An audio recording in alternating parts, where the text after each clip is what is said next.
just have the experience in general. So both UE Group, the product design and insights consultancy in San Jose, will be looking for interns. X Center itself will be looking for interns. And then also companies that we partner with, we're hoping that that's another avenue where you can kind of get your foot in the door and have internships with those companies as well. We're doing a lot. We also have resources for you guys. So we have a YouTube channel, which is called UX Pro, which is where we're putting out just little videos to kind of help you guys either get advice like the panel that we're going to have right now, or kind of figure out what the right fit and area is for you to go within UX.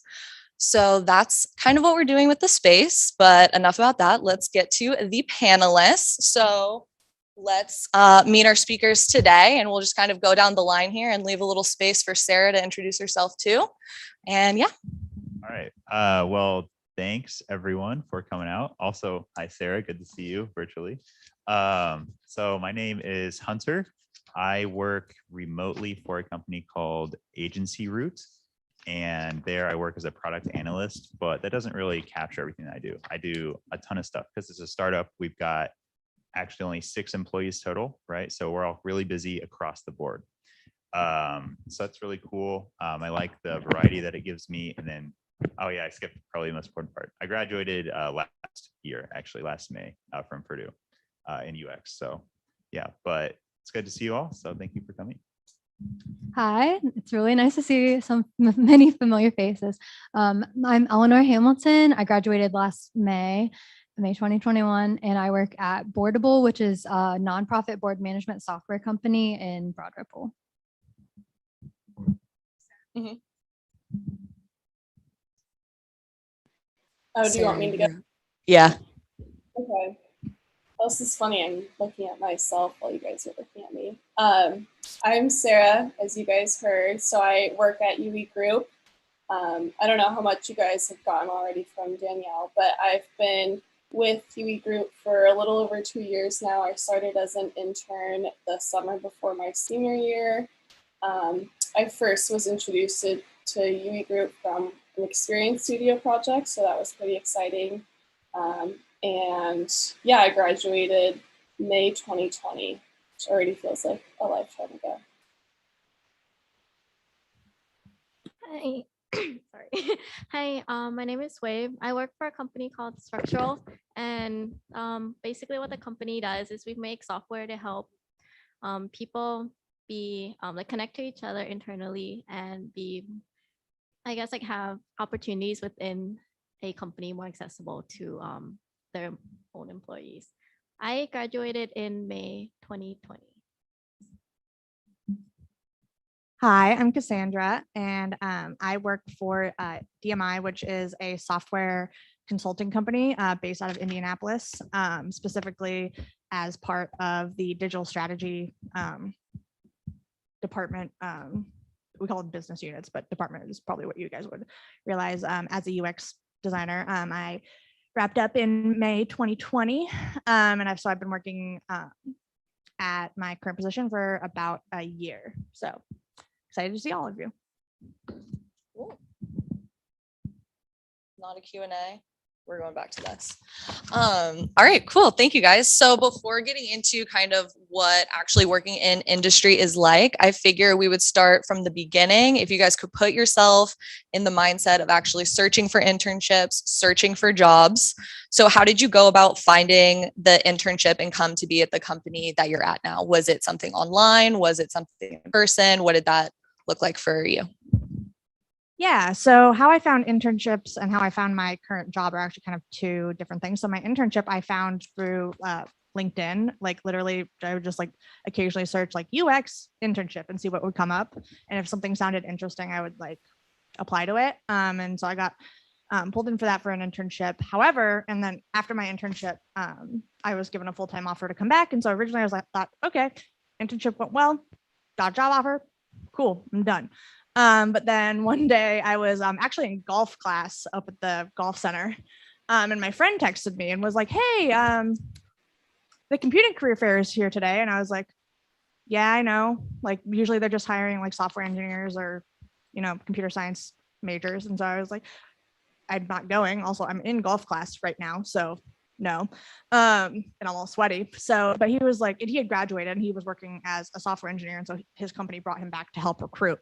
And he's like, well, our like director of UX is here. And he's like kind of sad that no UX people are coming. And I was like, well, when does it end? And he was like, I wasn't going to be able to make it before the thing. He's like, well, we're taking some of like the people that we recruited out to dinner. Do you want to just come? And I was like, yeah, sure. Free pizza.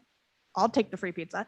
And I ended up going and I met with the director of UX for our company. And we ended up just having a really cool conversation about like design theory and, you know, the difference, kind of what the subject of this is today about, you know, the differences between, you know, industry and school. And it was just a really good conversation. So he ended up taking, you know, my information, I sent him my resume, and then kicked off into a series of interviews that led to my offer, which led me to my job. So I ended up going with that instead of the job through my internship. So this one was more through, my current job is more through networking, I guess. And then my internship was through a just, you know, Google or LinkedIn search. So, you know, different avenues.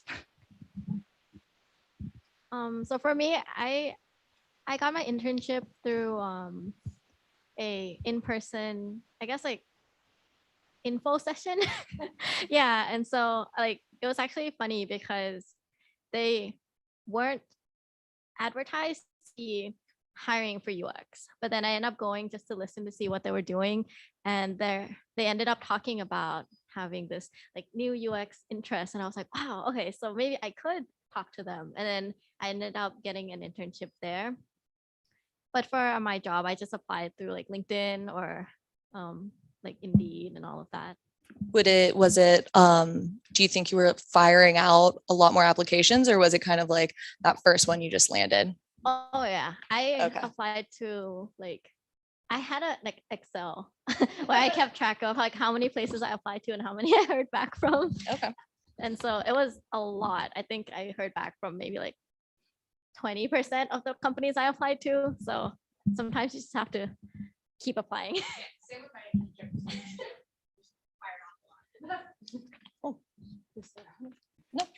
There's a ton of questions, so whoever wants to take So it. I was part of something called Ascend Indiana. I found out from someone who's in the program, Bridget Garola.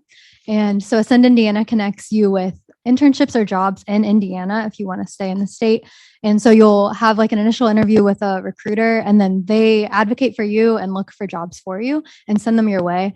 But one thing I will say with that is I didn't depend on that only because UX is so niche. So I knew I needed to keep looking. So I did end up doing like an Excel spreadsheet, but I ended up getting both my internship and my job through Ascend. So specifically my job, it's called, it's through Or Fellowship. So Or Fellowship is a 2-year program that connects you with jobs in Indianapolis. So it's kind of like Ascend, but yeah. So also our application closes September 28th. If you're interested, you get a full-time job that's salaried. And then on the side, you also get a community. So right out of college, if you're scared moving to a new city, if Indy is new for you, then you don't have to worry about like making friends or having like, especially with the remote culture right now, I could work from home every day if I wanted to. And if I did that, then I would probably just stay at home every night too. But this way I have things to do on the weekends, things to do at night, and I'm not like lonely in my apartment. So it's really nice. If you want to learn more about it, you can chat with me. We also do continued learning. So like we have different CEOs come in and different business leaders. So most recently we had a talk from the CEO of Etsy. She just came and talked about making a business better, which is really cool. And we had like copywriting workshops. Okay, I'll stop talking now. How about, I'm going to kick the next question to you. All right. So Hunter, Sarah, how big of a factor would you say your portfolio was in kind of applying for jobs and internships? Do you think it had a lot of pull? Yeah. So my portfolio, yeah, I mean, it's like the number one thing I'd say. I mean, I guess maybe the resume is because you got to get there first, but every single interview, even phone interviews, you know, they're always like, you know, I'm looking at your portfolio. Here's what I see. Can you tell me about this? And you know, that kind of just drives the conversation, or I guess drove the conversation for every single interview that I ever had. It was all about the portfolio for me. And I'd say that was definitely super important. So I put a lot of time into it. I think that it definitely needs an update now. I have not gotten around to that. but I think if you can really just find something that you like in terms of your style and the story you want to tell, and you can just get down and write that down and be honest with it, that'll be really nice. And I think the interviewees or interviewers will appreciate that. So each company is a little bit different, but let's kind of touch on what that interview process is like. So you've figured out the company you kind of want to work for, you're interested in.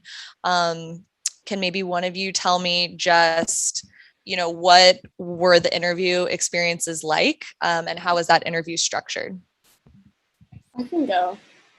Oh, can you guys hear me? Sorry. Sarah, you're up. Okay, Sarah, you go first. Okay, you can hear me though? I switched to my AirPods. Yep. Okay. So I've had a couple different types of interview processes. I would say UE Group's pretty unique just because it's, there's this stage where you give a presentation about yourself and, what makes you tick and who you are. But I would say in general, a lot of my interview experiences were terrifying, but also really exciting because one thing I try to tell myself before going into an interview is like the other person is a human too, and they just want to have a conversation. And it's really easy to just want to talk about what's on your resume or your portfolio, trying to find the right balance of like bragging about yourself. But whenever I think about it like that, I start overthinking it.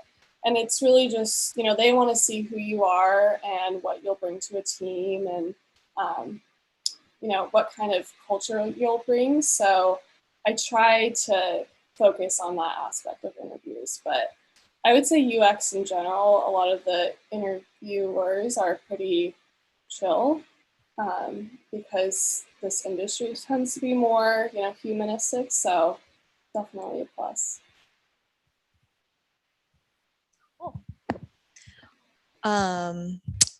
Do you have anything to add to interviews, or should we go to the next one? I was just going to continue my interviews last portfolio. Yeah, go for it. Yeah, because I have a very differing experience than Hunter when it comes to terms in terms of the portfolio importance.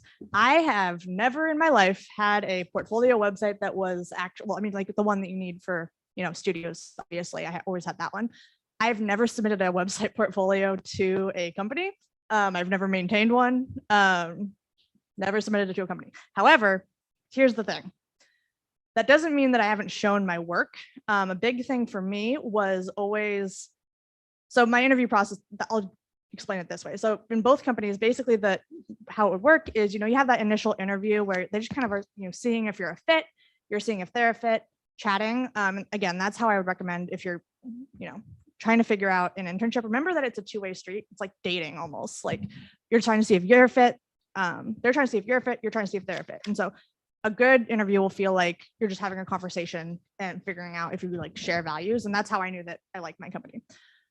So that was like our first kind of 2 interviews, which is, sussing each other out. And then they wanted me to provide samples of my work. And so I created a deck, like for all of my work. And then they also had me do a design challenge. And so I also included that in the deck. And presented that to them in the following interview. So that was kind of like an alternative to a portfolio. Or, in traditional like kind of art or architecture school, your portfolio is a physical thing you print off. So that's another kind of alternative to having a website portfolio because, you can tell a really good narrative through presentations. You do it in Experience Studio and Learning Studio all the time. So that's a kind of different way, but it's both. It accomplishes the same goal of showing your work and showing how you think, which is what they're trying to get out of a portfolio. Just my experience has always been, they're not looking at it separate from me. It's like you're walking through it with them. So as long as you have something that you can point back to, depending on the company, they may care for a website. Others might, like my experiences where they just want to walk through a sample of your work. So. Awesome. So we've found a company. We have interviewed for the company. You've landed your job and you're now in industry. Can you kind of tell us like maybe one thing that was particularly challenging or something that maybe you didn't expect going from university to actual industry and company work? One thing that I've noticed is hard for me is I'm definitely like a deadlines and organized person. So There aren't really hard deadlines. I mean, we do something called scale up. So it's not exactly agile sprints. So it's not 2 weeks, it's like 6 weeks with a 2 week cool down. But within that, you kind of just get your work done and like do some research on this and then let your manager know when you're ready for the next part of research. But I found that I need to set deadlines for myself or else I'm just gonna, I don't know, sit there and just do research forever or not know when I'm done.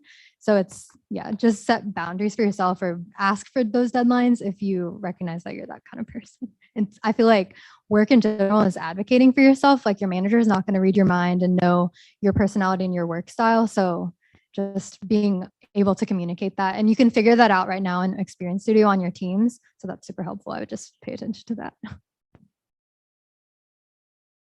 Would love to hear from more panelists because this is the title of today's event. So the big thing for me is, so I'm in consulting, so I don't stick with any one product. I don't stick with any one company. I mean, my company, obviously, but I get shopped around and I work on different projects depending on different clients of different lengths. So one of my projects was 6 months long. This past one was 12 weeks long. But the biggest thing for me was suddenly I was the expert. Being thrown into the room with CEOs and VPs of innovation, and they're asking me to tell them what to do. And just having that confidence to say, yes, I know what I am talking about, which, you know, you do. We studied for 4 years. We've had internships, we've done this. And also I've had mentorship within my company, but it's, you know, being able to say, oh yeah, I know what's best for the user based off of like this research and, you know, that you've done, and being able to be that advocate in a room full of, you know, very important people who are older than you or more experienced than you. Suddenly you're that expert in your field. And so that was a big adjustment where it's like, oh, I'm not a student or an intern. I'm the consultant. I'm the person that you're paying me to be the expert on this. And like, I feel like I do have that knowledge, but it's, you know, it's a weird transition. Yeah, like for me, I think it's very similar to yours, but in an, I guess like a slightly different way, because mine's a startup. I joined as the only designer on the team, and I guess it was really hard to manage the imposter syndrome of like people are like, you're the expert, what do you do? And it's like, oh, okay. But I think the key thing is just to go in and do your best every day, and then like eventually you'll learn and then you'll figure out like what to do as you go on. And like now a year in, I think like I'm a lot more comfortable like giving like assertions and opinions and like suggestions about what to do now. Yeah. All right, I'm going to kick it to Sarah, who's virtual, and I'm going to add a question onto it. So not only what are some things that maybe you didn't anticipate, but did your design process change going from school to industry at all? Oh, it's a hard one. Well, I guess starting with the first question, the biggest thing that I was aware of, but I didn't totally grasp the reality of it, was just how different the constraints would be. I think at school, you know, we're given a project and it's very easy to do X, Y, and Z because it's kind of theoretical. I mean, Experience Studio is different, but I think being in industry, the money's real, the projects are real, and so are the consequences. So I just feel like I approach things a little bit differently. And also I've had to adjust to the constraints. You know, sometimes there just isn't a budget for what you want to do. And it's just, there's no resources and you can't do anything about it. But I feel like that's almost exciting to me because I've found ways to be more creative within those constraints. And that's something I think is taught a lot in the UX program. It just didn't really sink in until I was out of it, I guess. But for my design process, it's changed in the sense that, you know, I have to follow certain steps based on a process for the project. So there's maybe less wiggle room, but there's still the ability to iterate when possible. And just tying in UX philosophies, I feel like that's kind of stayed the same from when I was at Purdue, just finding a way to kind of merge the two worlds together. Awesome. So any panelist, how do you kind of balance company, like the business expectations of someone coming to you with their project and the true user needs? So the way that I have kind of, like the mental model that I have taken on in industry that has been really helpful is that I am a mediator. I'm like the mediator. I'm the person standing in between the business and the user. So in school, it's all about let's learn what the user needs. Let's learn what the user needs. Let's talk to them. Let's understand them. With stakeholders, you also have to do that as well. And when you understand both sides, you're kind of able, again, to be that mediator. And also by building that understanding with the stakeholders and what their goals and needs are, you're then better able to, again, advocate for the user and say, hey, if you fix this for the user, like it may not directly make you money, but it will help build trust, which will help build, brand loyalty of this. And so I think it's also important to understand like what the stakeholders need and what they do. And like, that's how I try to balance it, is trying to like, it's like, again, it's like a couple, like, oh, like, let's resolve this, tension, or like resolve those incongruencies where there are, and try to find common ground. And a lot of the way that you do that with stakeholders who might not necessarily, be on board or be bought into UX is them involved, because, we're all people. And so if they come and sit in on an interview and take notes, they're going to see and be a part of that process and see kind of like, oh, this is really painful. This system is really broken. We need to fix it. And having that involvement helps a lot of buy-in. So. Anyone else? Yeah, so one of the things that I've found that I think is fairly unique to my industry. So I work in ag tech. So that means I work with farmers. I work with people that are around farmers. I mean, that's basically the central thing there is ag. And so what that means is that when I want to make something for my users, right? And I want to see, like, what are their needs? What do they want? That kind of thing. Well, it can be difficult sometimes because, depending on who you're talking to, like, let's say you've just created this project and you're thinking, wow, I think this will be really good. I want to get it in the hands of the people that'll use it, see what they say. Well, sometimes they might not know exactly what to say. Sometimes I got to walk through things that are simple to me. Like, let's say even, when you're on the phone with the user or something, they'll say like, hey, by the way, how do you reset your password? It's like, to me, it's like, really, that's what you're asking right now? But then you have to realize like, oh wait, these are the people that I work with. So I need to adjust my own perceptions, my expectations for them. That was one of the hardest things that I think I started off with, was realizing that, the people that I worked with at school, which was, mostly my peers, right? A lot of those testing you do is with like your friends or your classmates. It changes based on the industry that you're in, which was really a tough thing for me to get at first. I guess. Go ahead, Sarah. Answer too.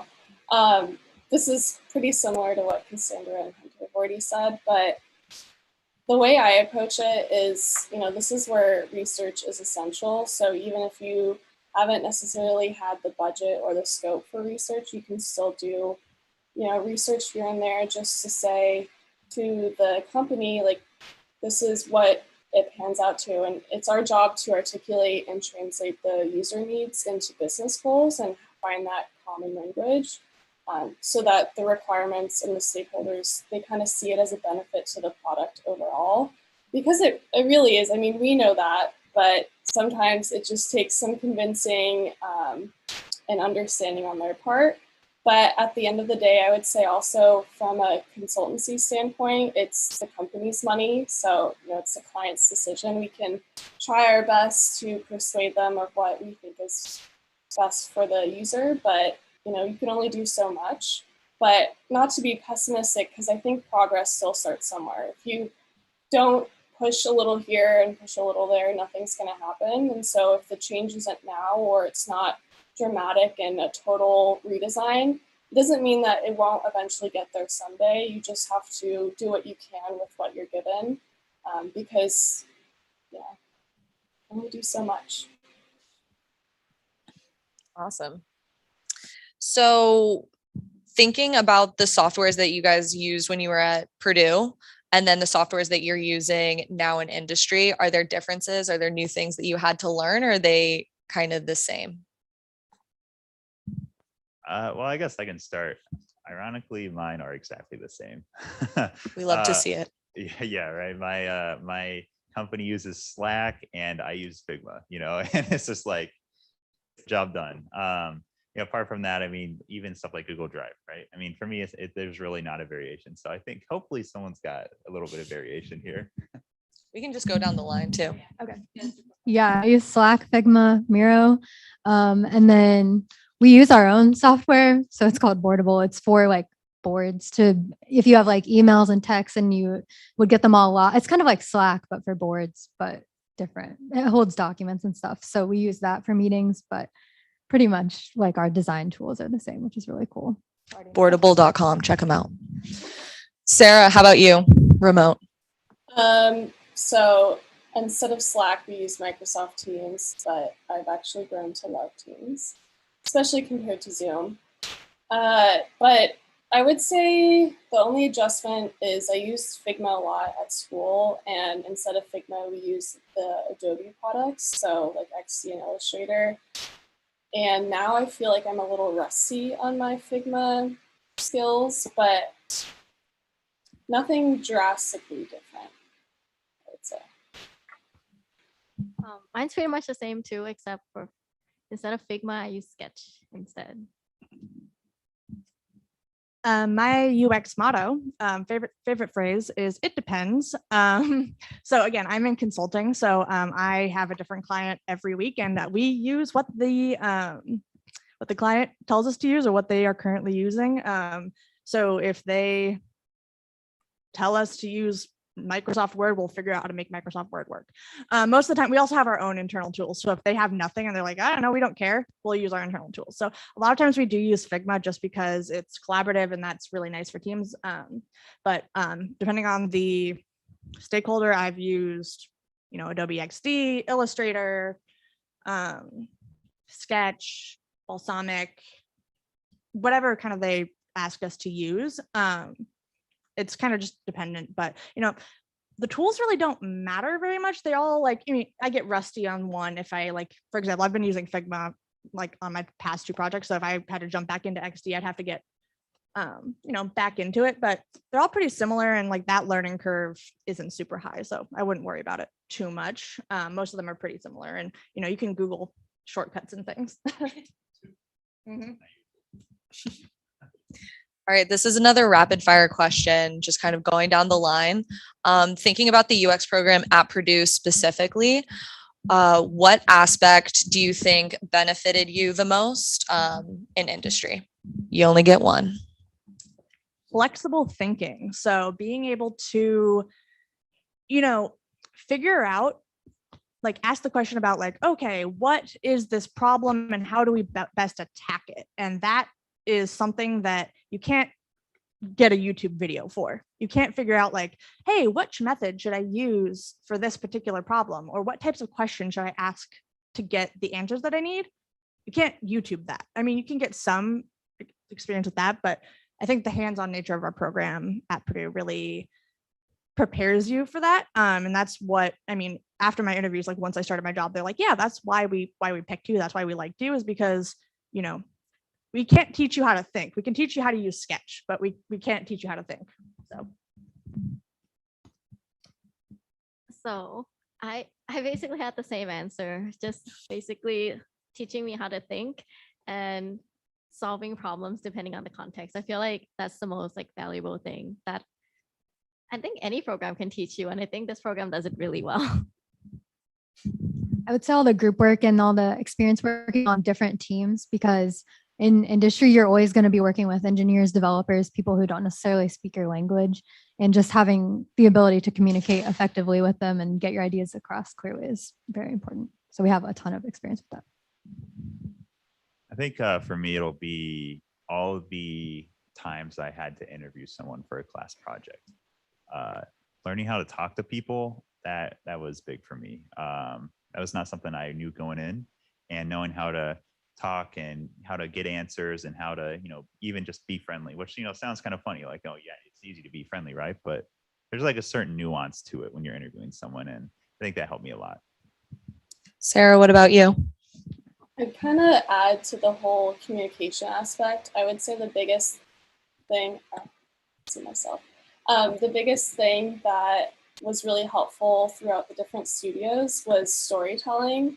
So, starting with documentation, how we articulate where we went. So, we learned this thing and that led us to this step.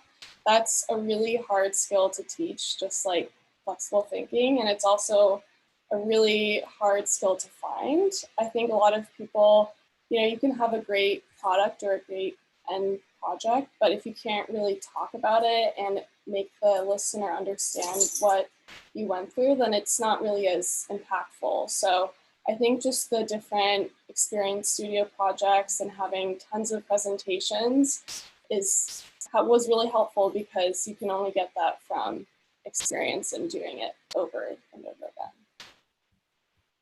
Awesome. And in terms of kind of the biggest resource at Purdue when you were either in the coursework, hands-on experience, or looking for a job, was there a particular resource that Purdue offered?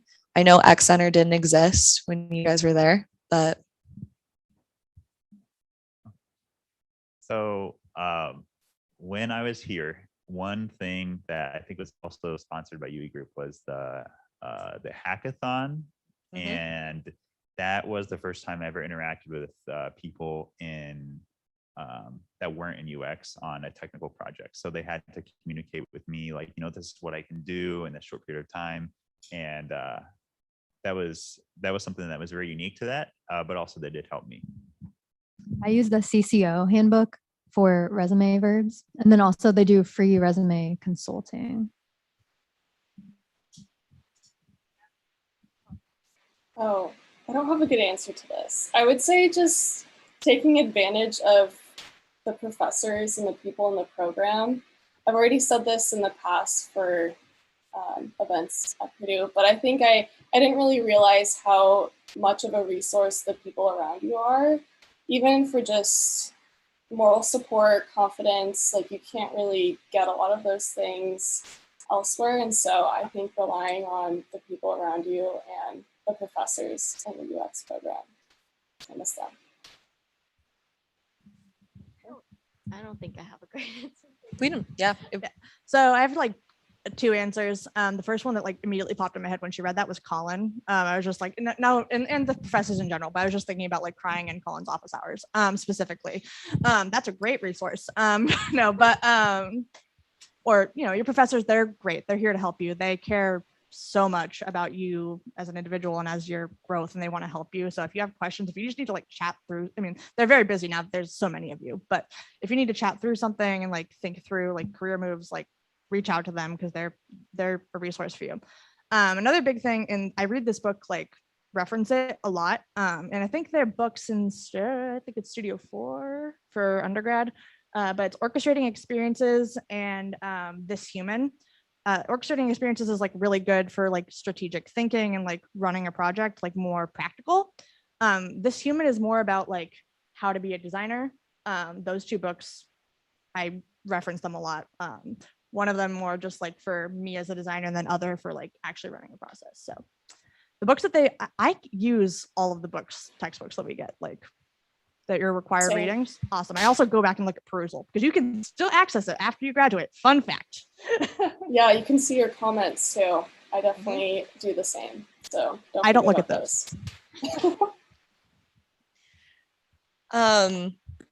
Thinking about kind of maybe what the academic experience or the Purdue program in general didn't prepare you for. Not everyone has to answer this, but is there something in particular that you wish was included in the coursework that wasn't, or just really kind of caught you off guard, came out of left field? I think we do a lot of group work in the program, and I got really used to working in groups. And so I think like after going into the industry and actually having like I guess, okay, there's two things. So one of them is like working alone. So like before capstone, I've never worked on my own before. And then so that was a big adjustment, like having to like figure out like, okay, like it's just me. If I'm stuck, it's just me. And trying to figure that out. I feel like that would have been a really cool thing to figure out before. And then I guess like I forgot what the other thing was. Yeah, so that was the big thing for me.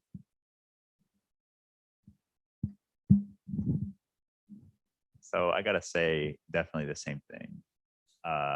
I work as the only like UX oriented person in my company, and I think that the capstone would do a great job of teaching you how to work by yourself. But unfortunately for me, that was right when COVID came out, the first time around, and my mind was not on my capstone. I wish it was. I think I could have done such a better job than I did. So that's another point. Take advantage of that, because that can be a cool project.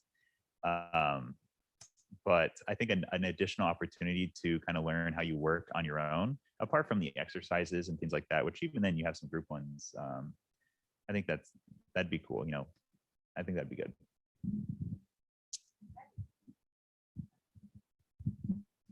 The only thing that I can think of, because honestly, again, kind of what I said earlier, like Purdue teaches you how to think. It teaches you like strategy. It teaches you the way to do it. Like you can learn a lot of these things very quickly, like product, like, services or whatever, like Figma, you can learn those quickly. The only thing that took me a little bit of time was how to like write design, or not write designs, but like redline designs to communicate them to developers, because a lot of times developers need more info or things that you won't necessarily think of, like, hey, how many pixels away from like standards, because a lot of companies or smaller companies, or especially in consulting, they don't have like really strong brand standards, so that you have to kind of create a design system for them and create rules so that the developers can actually go and develop it. So kind of thinking through your designs, and not just in the way of like, hey, what does the user need, but like,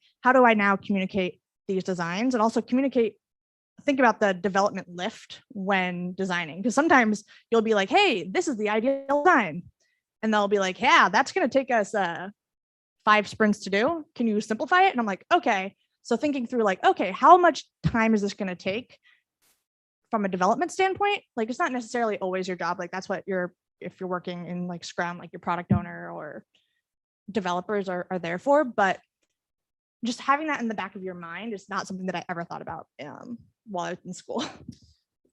With developers, are you kind of bringing them, now that you're working with them and you have to communicate this stuff, are you bringing them in earlier in the process, or do you kind of work on a little bit, see what's feasible? What does that look like for you? Yeah. So again, like utilizing that daily stand-up that you have in Scrum is, I used to just kind of be like, in the beginning, they'd be like, going around talking about what they're working on, then I'd be like, I did some design stuff, and they'd be like, cool. But actually like bringing those questions to them and being like, hey, this is what I'm thinking. Like, even when you're in like a lower fidelity, being like, hey, what do you think? Or just showing them a sketch, bringing them in and asking them the questions like, hey, what's the feasibility? That's a really, useful thing. And over time, again, this is what I meant, like you kind of gather this in industry, like it's not the hugest deal. You pick up on it really quickly. You kind of learn like, okay, like you get the basic idea. And like that Studio 2, where you learn some of that basic HTML and CSS, helps a little bit as well. Because you can kind of understand, the basics of it. But over time, you kind of gain that. But definitely like bringing them in, or if you have a question about the feasibility, bringing them in. Because a lot of times, stakeholders up top will think that something's a really high lift when it isn't. And so also getting that information from the developers before you bring it to like a design demo is amazing, because you'd be like, nope, I talked to the developer, or I talked to like the lead or the software architect, and he said that this would only take this amount of time. Like obviously we haven't pointed it yet, but knowing that ahead of time before trying to pitch something is really important. Awesome. So it sounds like the UX program at Purdue definitely prepares you for a lot, and it sets you up pretty well. Hunter, you mentioned doing the hackathon. Are there other things outside of coursework or outside of university in general that you participated in or sought out so that you can build up your skills in a different way before going into industry? If the answer is no, that's okay. It's honest. So I still say this to this day that I am not good at making things pretty. It's just super weird because my role literally says designer, so I should be good at that. But one thing that helped me like kind of build my visual design skills a bit more is doing daily UI, which that's very much just focused on visuals. But just doing it every day and like, oh, let's make a little calculator. Let's make, a one screen for a ticket for a concert or whatever. Doing those little design challenges really kind of helps. And then actually now that I'm in industry, every year like we set like a goal outside of our actual work. And so one of mine this year is a design challenge. I'm making an app or designing an app for a magic convention. And so doing fun little things to, build skills that you don't feel strong on, finding opportunities outside of that to work on it. I mean, just working on it again, like 10 minutes a day. That's what I love about daily UIs. It's very short, very simple, like just do like 10 minutes. You don't have to sit down and design a whole app like in your free time. Just, work on, doing some visual stuff or work on whatever skill you want to work on for like 10 minutes a day. Awesome. Going back to kind of networking and seeking out jobs, how have you, well, let's put it this way. What's like the best piece of advice that you could offer for networking? Is it in person, online, different things? I think in person is obviously more valuable if you can, but sometimes people are in a completely different state. But I think if you're like reaching out to someone on LinkedIn, you're like stalking their page and you think they're really interesting, a tip to get a response back from them would be to say like specifically what you want to talk to them about. Say, is it possible to put 30 minutes on your calendar to talk about your work with United Way or something like that? So that then you stick out more than just like, I really admire you and would love to pick your brain. Like that's like a buzzword that I've seen a lot on different things. But so if you have a clear objective for what you want to talk to them about, I think they're more likely to say yes. And then also just in general, like when you get into your work, don't be afraid to set up a 30-minute meeting to meet some of your coworkers, because when you make connections with them as people, then it can really help improve your working relationship and help you all do better work. Yeah. I have a different experience for like contacting people online. So like there's like a Midwest UX conference, and like I was supposed to like volunteer on there, but then I didn't end up making it. But because of that, I got put into their Slack, and so they have anyway. So like they have this channel for like jobs and things like that, and so I basically ended up joining like a bunch of like UX related like Slack channels, and then looked over whenever people post about like jobs. And then so I actually networked that way. So if somebody posted something and I might not even be qualified for it, like sometimes they're like, oh, we're looking for a senior UX designer. I'll just be like, hey, I know you're looking for a senior UX designer, but I'm a junior UX designer. Like, is there something you could consider me for? And like that has actually worked for me in like several occasions. Like a lot of them don't reply, but when they do, I think that there are some really nice people that will be really invested in having like seeing you succeed. Mm-hmm. Yeah, in terms of reaching out online, a big thing that I would recommend or give advice to you guys on is don't reach out and say, hey, give me a job. But obviously you would say it in like a more hidden way. Reach out to someone online if you want to learn more about their company or about their experience. Those conversations will be a lot more valuable. And again, going into any kind of interview or even just conversations with people or with people who work at certain companies, you want to go into it thinking like, hey, would this potentially be a fit? And then after that conversation, once you've seen that, you can then ask like, hey, do you have any upcoming opportunities, or can you keep me, get me in touch with someone who, is in charge of that? Because when you just reach out and say, hey, I'm interested in working at your company. Well, how do you know? You haven't talked, like, kind of thing. Like, why? Just because you like Amazon packages or whatever? I don't know why I thought Amazon, but like you have to sit down and actually like talk to them and find out who they are, and find out their process. And that's a much better opener. And I've had conversations just because like when I've used a product that I really, really like, now whenever I see that, sometimes I'll like stalk people on LinkedIn and be like, who is the product designer for this product that I love? And sometimes I've like messaged them and be like, hey, this is awesome. Can we chat? And then like I've had some good chats that way. And so just going into it with like curiosity, not necessarily like job hunting vicious.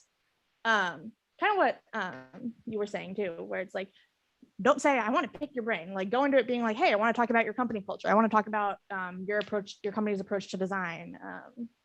Any of those things, those will be much more interesting conversations for you, and it won't be awkward, and it will be a better kind of bridge, and it's more humanistic basically.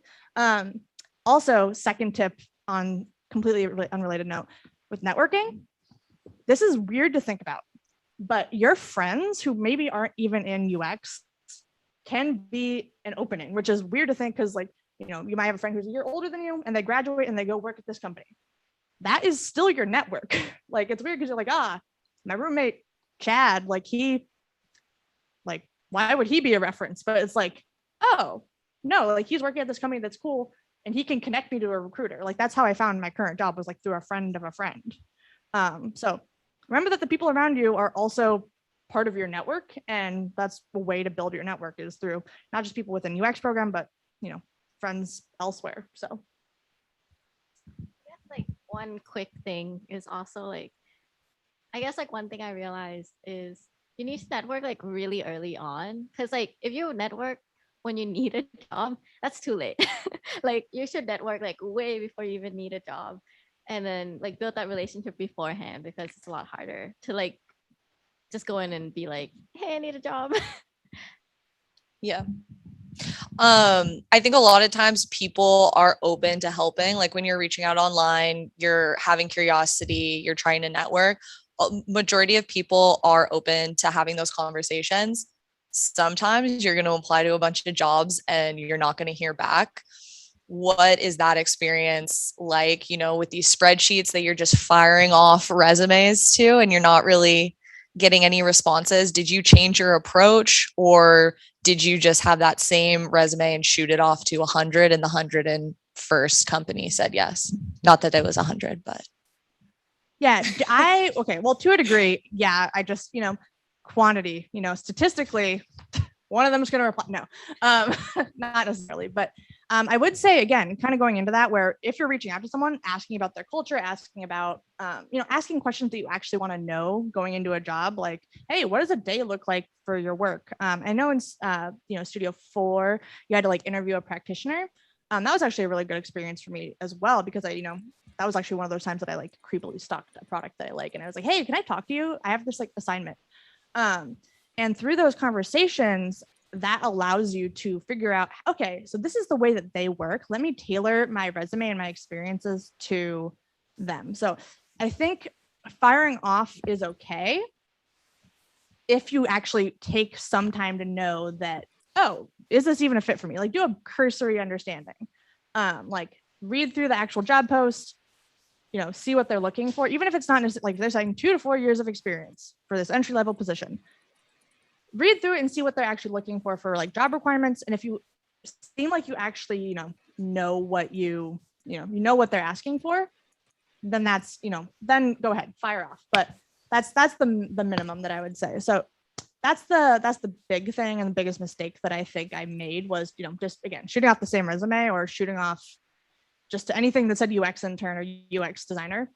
Actually like read through, and, you know, if you're more curious, like something like, oh, you're really excited about something, then, you know, go ahead and reach out and ask for more info about their company, and then go from there. Also, just before we kind of go down, I definitely want to hear your guys' answers. With larger companies too, sometimes there's a cap on how often you can apply for their company. So if it's a larger corporation and you're applying for a role you're not as qualified for, there's maybe a 6-month period where you're not allowed to like reapply for that. So just something to keep in mind if you're going for like larger companies. Yeah. So going off of what Cassandra said, I think like for me, every time I submit a job application. I actually have actually slightly different version of my resume and my cover letter for all of them. And then I guess like I don't know if it's a trick because I don't know if it works, but I would try to use the words that they use in the job posting in my cover letter. And so like, I don't know if that helps at all, but I think it's a really nice way to tailor your cover letter and resume for the job application. One additional thing about the job description is that I had an internship and I didn't vibe with that. It was a cybersecurity company, but I loved the software company I'm at now. And I went back to the job descriptions just because I was like, is there any way I could have told like what the culture was from the job description? And I really couldn't. So something important is to talk to people and see if it's a cultural fit before. Sometimes you can't get it from the words because they'll both say wireframing and interviewing, but yeah, you really make sure you actually want the job there. You're up, I'll add Sarah. really quick. I also made the mistake when I was just kind of like half applying for jobs. It's so easy to just click apply, especially if you're doing it through LinkedIn. And I would just like mindlessly apply to things and kind of feel like that was my effort for applying for a job. And I just felt like I got more distance from why I was even applying for places, and kind of like what you were saying, Eleanor, like I didn't really think, do I want to work for this company? Like it's sometimes you don't have the luxury to be picky, but at the same time, like if this is your job, you are spending a lot of your life working, and you want to make sure that you like what you're doing and you like the people you're working with and the values that they stand for. And I just had to kind of recenter myself and say, like, I don't want to just apply for places for the sake of working somewhere, because that's not really sustainable. You know, I don't want to have to be jumping around from company to company because I can't find somewhere with a good fit. I just want to be happy. So I think being more selective in my case would have been helpful. And I also did get kind of lazy in terms of tailoring my resume and my cover letter, because just the whole process overwhelmed me. It was very easy to feel like, I don't want to do it. I just want to be done with it. But maybe just having more intentionality would be my recommendation. All good advice. And I'm going to do a X Center plug. If you guys go to YouTube, X Center UX Pro on YouTube, there's a video about the top 5 mistakes that our CEO made that he saw kind of like across the board over the years.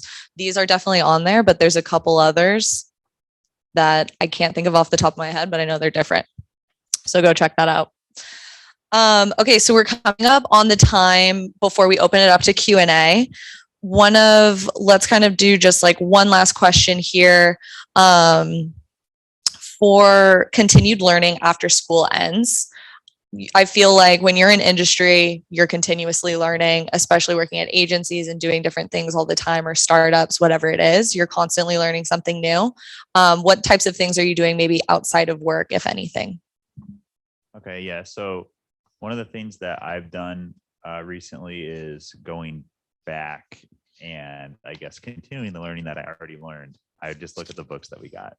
Really, I mean, that's just, you know, I bought them, I paid for them, and they are resources that I had, and they're actually very valuable. You know, I'm gonna be honest, I didn't take hours over every perusal reading, you know, but going back, you know, you can totally see the value there. Like, you should definitely remember that they're written by smart people, and you should take what they've got, or you shouldn't take it for granted. You should take a look and see. You should see what you can get from that. So through OR, we get a continued learning stipend of $450. So I'm trying to figure out what I want to do with that. I think I might do like a coding workshop, because I feel like that would just really help with talking to developers and speaking their language.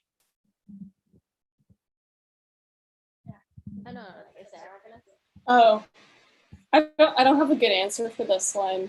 I guess it makes me think about, I think it was Austin's class Studio 4, where we interviewed someone in the industry and asked about like how they stay up to date. And I remember I actually interviewed Ashley from UE Group. And basically what I took away from that exercise was it's a lot more of an effort than you would imagine. I think I took for granted that in college, like you're being fed education, and so you don't really have to go seek it out as much.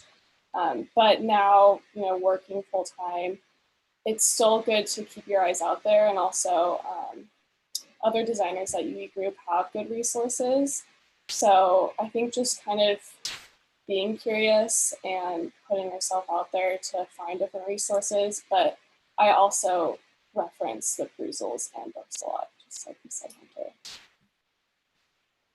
Yeah, so for me, I think that I've been trying to read more. And so like I've been asking for a lot of like book recommendations, and also trying to be keeping up with the news, because like I think that having I guess like fresh perspective on what's going on, and keep like a lot of my job is working with like the workforce and like how people are working and adapting to like work from home and all of that. And so I think that like being up to date with the news and just kind of like how things are evolving has been really important for me. And yeah. Yeah, I'm gonna like reiterate what Hunter said too with the books. I did not pour hours and hours over every perusal reading. Sometimes I would skim them. Don't do that. Read your readings. But I do go back a lot. And also even now, rereading some things, I have a very different perspective and a lot more context for a lot of them. And so they have kind of new meaning for me. Another big thing, on topic of readings, Abby Westbrook, who was in mine and Hunter's cohort, she actually did spend hours over every reading, and she remembers every single reading. So if I have a question about something and I'm like, hey, did we read something about this? I think we did. I'll like message her and be like, hey. But a big thing too is like, making friends within your cohort and also within your company. Like if I have issues and I'm like working on a project solo and I'm stuck, or, I need some additional like resources, I'll, reach out to, my friends from, Purdue UX, like my fellow cohort. And I'll be like, hey, I'm struggling with this. And then they'll send me an article that they read, or they'll send me this, or we'll even just, hop on FaceTime one evening and like chat through it. Usually we get off topic because, who wants to talk about work at night? But then also at work, like I'll be like, hey, I'm stuck. Can you could we just walk through this? And, your boss is your boss, but they're a really great resource for you. And if they're a good boss, they'll want to help you grow. And so they're also a really kind of great resource, and they can recommend resources for you. Additionally, I'd say doing some sort of like trainings, or, doing learning outside of UX. So this is tangentially related, but like I went and got my Scrum Master certification, so I could be a Scrum Master if I really wanted to. And I have no intention to ever be a Scrum Master. But again, it kind of like taught me more about the Agile process, and it made me, build that empathy. And additionally, in an industry that you're working for, learning about do a Udemy course about, I did something about insurance, health insurance. So learning how health insurance coding works. So I watched like a 2-hour YouTube video about how health insurance coding works so that I could help better design it. So lots of different kind of avenues for continued growth, but that's kind of some of the things that I do.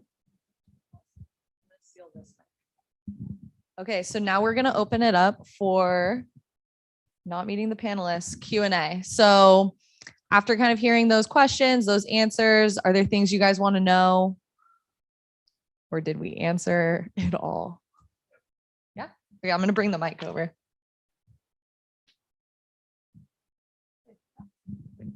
Thank you for such a great panel, and thank you for being such a good resource. One question I have is, so there's a lot of specializations in UX, right? And my question is that, did you guys think about your specialization even when being a student, or did you grow into it more when you were working? Sorry, I'm really like running it around. Yeah, I took my watch off. Okay, so I have a great answer to this. I decided to not decide. That was a part of the reason I actually chose my position. So my previous offer from my internship that I did not end up taking was for a UX researcher role. It was specifically, I was going to be doing UX research for this one product all day, every day. In this one particular industry, which was like business to business. So like selling paper from one company to another company, which, I mean, no shade to them, but it was very specialized, both in the particular industry and then also within that particular UX role.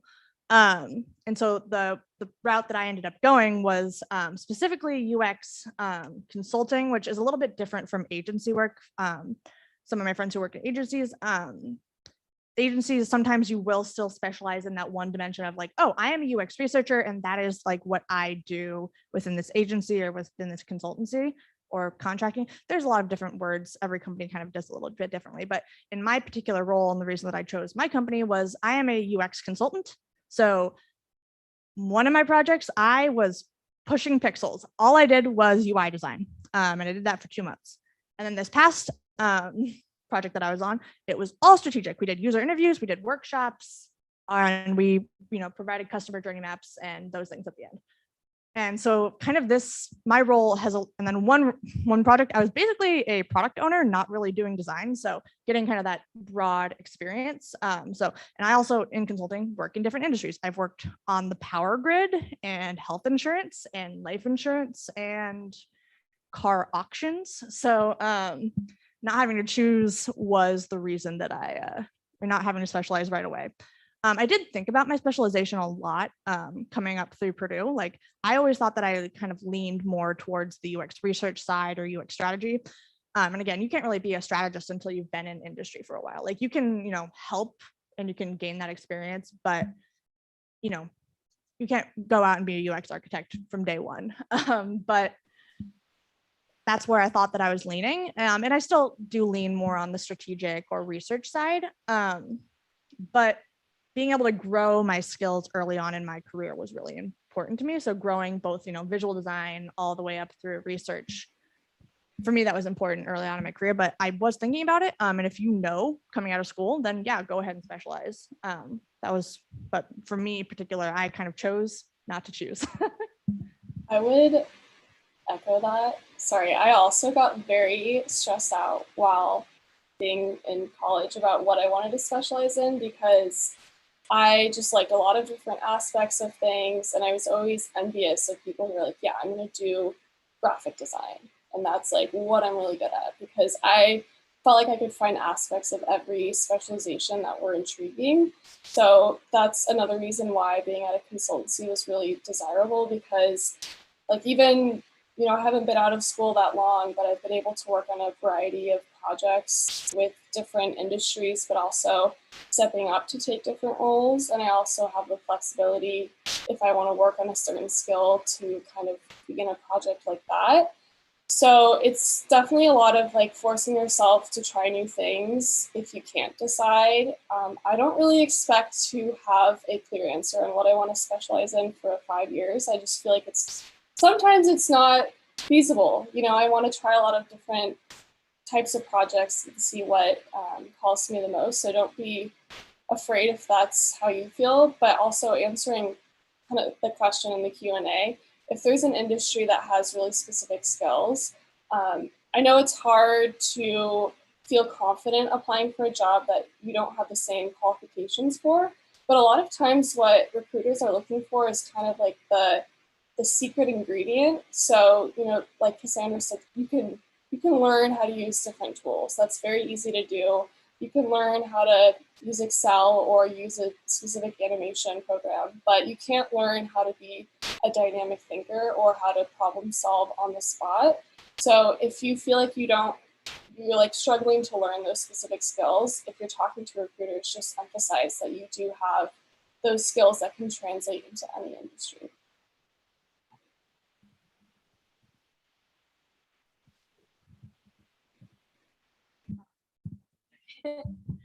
Other questions? Some in the back. Okay. I'm gonna get the other mic. This is a lot. Okay, so along those same lines, kind of what we were just talking about, some industries have really specific skills that they look for example, the gaming industry. If you're someone who doesn't have those skills, but wants to kind of learn those and move into that industry, how do you pitch this to the recruiter? One sec. Running across the room.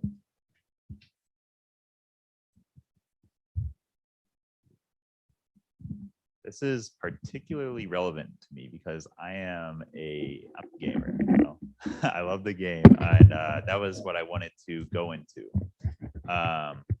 So yeah, I mean, there are certain skills that you have, and I've talked to different people in the games industry that are kind of in similar positions to the ones I wanted to be in, and they do build those skills over time. But I think the important thing to do is that, if you're in an interview or if you're talking to someone, just show that you care.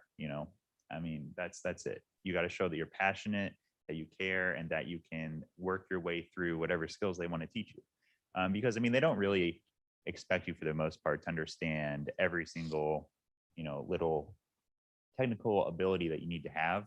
It's just like everyone's been saying, you got to show you care, you got to show that you can think, and that'll carry you. Awesome. So I think we have time for one more question. So we're going to kick it to another online question. Okay, again, potentially already touched on in the beginning, but how do you prepare for the interview, and what are the major areas of knowledge we need to focus on? I would say if you have like a friend or roommate who you just write down the questions that you think they might ask, you can go on Glassdoor if it's a big company and people might have them written down, and then just make a list of your answers and then have a friend go through them with you so you can practice in real time saying them out loud to another human who's looking at you. And then also a tip I've seen for like phone interviews is to look at yourself in the mirror while you do them. So you are more animated and you are like smiling, because they can really hear that through your voice. Whereas if you're just like in a dark room, I don't know, and you're just like talking, you're like, hello, like you might sound scared or something. So if you are looking at yourself, then you can check and be like, oh, I'm happy about this. This is exciting. Yeah, so this is going back to my dating analogy, but like really, it's a two-way street. So when you're preparing for an interview, think about like, okay, they give you a little bit of a hint. You actually have a little one up on them because they wrote out a job description or a job posting, so you know what they're looking for. They don't know what you're looking for, and so going through that again, that job posting, or if you would talk to a recruiter, looking at those requirements, looking at what they're looking for. Look at yourself. What I like to do is, write down all of your skills, pull up the job posting and cross-reference them and pull out examples or stories. Because again, stories are very powerful telling a narrative. So, it says, okay, like we're looking for someone who has run workshops before. Okay, when was the time that I ran a workshop? Then what did I learn from that experience? And then, telling that story about this is a workshop. Here were the questions that I was trying to answer by, doing the workshop. Showing how you think through examples is way more, impactful than, saying, yeah, I've run a workshop before. It was for my capstone project. The end. So yeah, I mean, yeah, looking what they're looking for, and then the whole, that any questions, and then you sit there awkwardly staring at each other. At the end, the good way to actually have questions is to think about like, okay, this is what they're looking for from me. What am I looking from them? So again, that requires a little bit of knowing yourself and reflection, but really thinking about that beforehand is important. And I know sometimes like when you're looking for internships or jobs, you're like, what do I want? I want a job that pays me money. But really thinking about like, okay, in an ideal world, what would be a good fit for me and what will help me grow? And in what ways do you want to grow? Write that down and ask them how they'll help you get there. So preparing questions that help you get to know them better as a person or a company is really important. And then again, you get the heads up. You already know what they're looking for, and so providing stories that a good story will get almost anyone to listen to you. Yep. So are there any, we're coming up on the end of time here. There's a couple little things, but is there any final pieces of advice or closing remarks from our panelists? If it's no, it's okay. I have one. Not super related to UX and working, but I would say if the past year and however long it's been has taught us anything, the biggest piece of advice throughout navigating your work life and your professional, personal, transitioning from college life is just to not be hard on yourself. I think I've had to remind myself that I can only do so much a lot of times. And especially if you're applying for jobs and you're putting yourself out there, it's really easy to get bogged down. But if you're just, true to yourself and you spend time on what's important to you, that'll reflect. And, no one wants to hire someone who's just lives and breathes work. They want someone who's a person who will bring something to their company. So just, don't forget that and have confidence in yourself. Yeah, kind of piggybacking off of that, know yourself, which get to know yourself. That was something that I kind of struggled with, in college was, who am I? What do I want to do with my life, or after, like, what do I want to do after I graduate? I pushed off that question. And a big way to kind of know that is like, okay, well, what do I want out of life? What do I want? What do I value? How do I perceive the world? How do I perceive design? And by, being reflective and getting to know yourself. I mean, you do those, weekly reflections as part of studio, but also just, on your own, exploring and being curious, like reading, going down those like internet rabbit holes where you're like looking at Wikipedia at 1 a.m. about, I don't know, like armadillo facts or something. Figure out what interests you and figure out yourself. And that will make you better able to communicate to others about why you're valuable, and also will help you in your job search and your, life to be able to, be a better person and coworker, and just get to know yourself, reflect.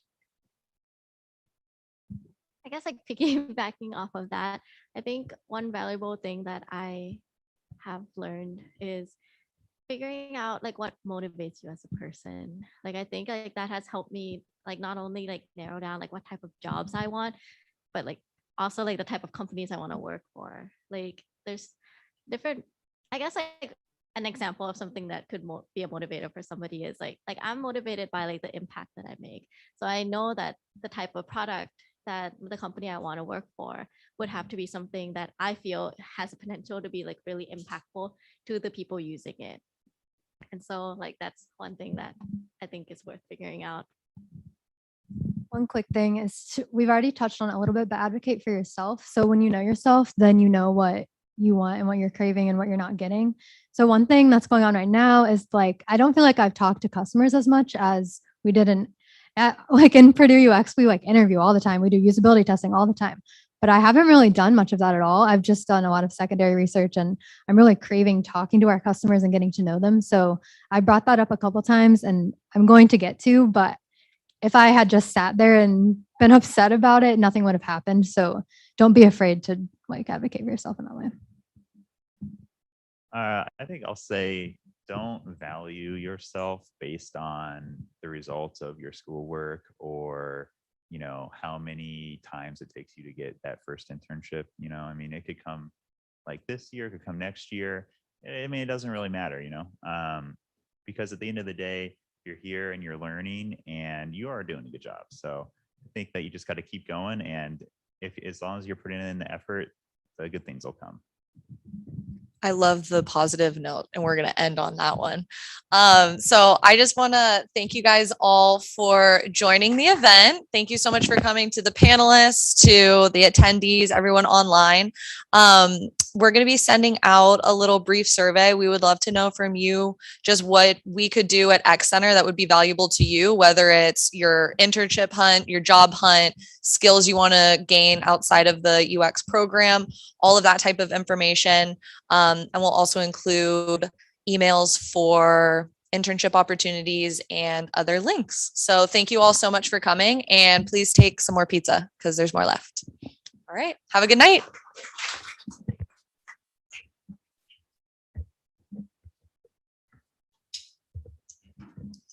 Oh, yes. I don't know how to turn any of this off. Thanks, Sarah. Thanks, guys. Wish I was there with y'all. Oh, yeah. You're all good.